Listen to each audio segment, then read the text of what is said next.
Hello dear student, welcome. तो बच्चे लोग अभी हम लोग जो सम सॉल्व कर रहे हैं रिडम्पशन ऑफ प्रेफरेंशियल बच्चा, ठीक है। तो ये क्वेश्चन पेपर का ही सम है, तो सॉल्व करा। तो इधर टेबल दिया है, इधर अपने को थोड़ा एडजस्टमेंट दिया है। और इधर क्या बोला है, प्रेफरेंशियल को हम लोग क्या कर रहे हैं, रिटर्न कर रहे हैं। तो 5 लाख प्रेफरेंशियल्स का अमाउंट है, रिडम्पशन मतलब रिटर्न होना। इधर क्या बोल रहे हैं लोग, रिडीम कर रहे हैं 10% प्रीमियम में। फिर लोग ने इन्वेस्टमेंट बेचा 10% प्रॉफिट में, और 25,000 का इक्विटी शेयर बेचा और रिडम्पशन कर रहे हैं। तो ये कैसे सम को सॉल्व करेंगे। तो रिडेम्पशन की फर्स्ट एंट्री तुमको याद करना है, ओके। तो कभी भी रिडेम्पशन करेंगे तो पहली एंट्री क्या आएगी, इधर लिखेंगे। एक सेकेंड ना, सबसे पहले लिखना है redemption of preferential account debit. Redemption of preference shares account debit, क्योंकि अपने पास शेयर्स आ रहा है। फिर इस पर हमें क्या देना है, प्रीमियम देना है। तो लिखेंगे premium on redemption, premium on redemption of preference shares debit. फिर किसको देना है पैसा, प्रेफरेंस होल्डर। किसको देना पैसा, इधर लिखेंगे प्रेफरेंस शेयर होल्डर। अब इसका अमाउंट कैसे लिखना है, क्वेश्चन जब पढ़ेंगे ना तो इधर आपको देगा क्या दिया है, 5 लाख, है ना। तो 5 लाख अमाउंट लिखेंगे, इधर अमाउंट लिखेंगे 5 लाख। और रिडेम्पशन कितना परसेंट प्रीमियम बोला, एक्स्ट्रा कितना दे रहे हैं, 10%। तो 5 लाख पे 10% 50,000 आएगा, ठीक है। तो टोटल कितना देना है, 5,50,000। किसको देना है, प्रेफरेंस शेयर होल्डर को। नरेशन लिखेंगे being amount payable to preference holder, being amount payable to preference holder. तो फर्स्ट एंट्री कैसे हम, रिडेम्पशन ऑफ प्रेफरेंस शेयर, उस पर प्रीमियम दे रहे, किसको दे रहे, प्रेफरेंस होल्डर। अब इसके बाद उन्होंने क्या बेचा है, इधर बोला है कि इन्वेस्टमेंट सोल्ड किया 10% प्रॉफिट में, मतलब इन्वेस्टमेंट बेचा। तो फिर इन्वेस्टमेंट कितने का था, 4 लाख का था, 10% फायदा हो गया। तो इन्वेस्टमेंट बेचेंगे तो पैसा आएगा, तो अभी हम लोग को बैंक को डेबिट करना पड़ेगा, क्योंकि पैसा आ रहा है। और इन्वेस्टमेंट बेचा तो इन्वेस्टमेंट जा रहा है, ठीक है। और इधर अपना फायदा हो गया, इसलिए फायदा को नीचे लिखेंगे, to profit and loss account. तो इन्वेस्टमेंट कितने का था, इन्वेस्टमेंट 4 लाख का था, ठीक है। 10% प्रॉफिट, 10% कितना, 40,000। तो टोटल कितना है अपने पास, 4,40,000।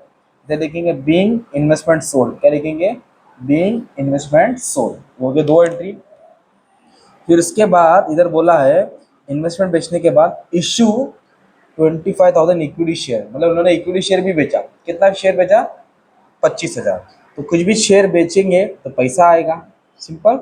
शेयर्स को बेचा तो पैसा आया, और क्या गया, इक्विटी शेयर गया, क्योंकि हम लोग बेच रहे हैं तो इक्विटी शेयर अपने से गया, तो इक्विटी शेयर कैपिटल को क्रेडिट करेंगे वापस है। देखो इधर भी पैसा आया, क्योंकि हमने इन्वेस्टमेंट बेचा।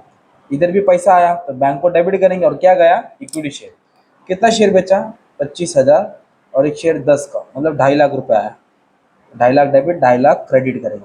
और कभी कभी 10 का शेयर 12 रुपये में बेचेंगे तो 2 रुपये प्रीमियम रहेगा, तो प्रीमियम का ऐसे लिखेंगे सिक्योरिटी प्रीमियम। फिलहाल दिया नहीं है तो लिखने की जरूरत नहीं है। Being equity share issue, being equity share issue. अब इसके बाद ना तुमको 3 एंट्री और लिखना है, ये ड्यू की एंट्री, ओके। ये ड्यू है, तो इधर आएगी CRR। तो CRR की एंट्री कैसे लिखते हैं, ऐसे लिखते हैं, टू कैपिटल रिडम्पशन रिजर्व। समझाता हूँ, पहले एंट्री लिखता हूँ। फिर प्रीमियम की एंट्री आएगी, ये डेबिट है ना, उसको क्रेडिट में लिखेंगे, to premium on redemption of preference share. फिर पेमेंट की एंट्री की, पेमेंट बोले तो पैसा जा रहा है, इधर लिखेंगे टू बैंक अकाउंट।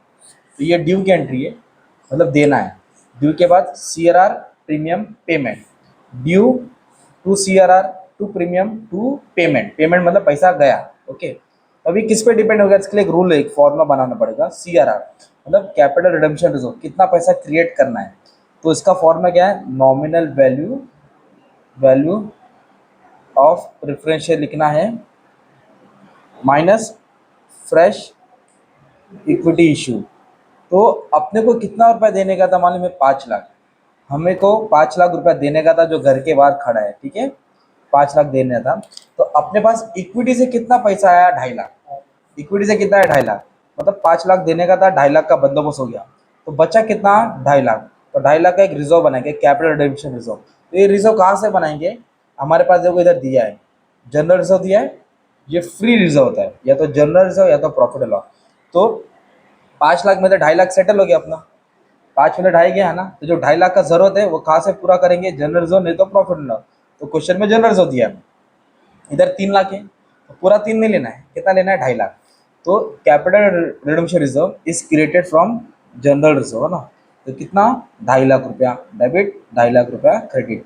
लिखेंगे being CRR created, being CRR created, मतलब इसका टेंशन खत्म। अभी प्रीमियम कितना देने का, 50, ये डेबिट है, इसको क्रेडिट में लिख देंगे 50,000। ये 50,000 कहाँ से देंगे, जनरल रिजर्व से दे देंगे।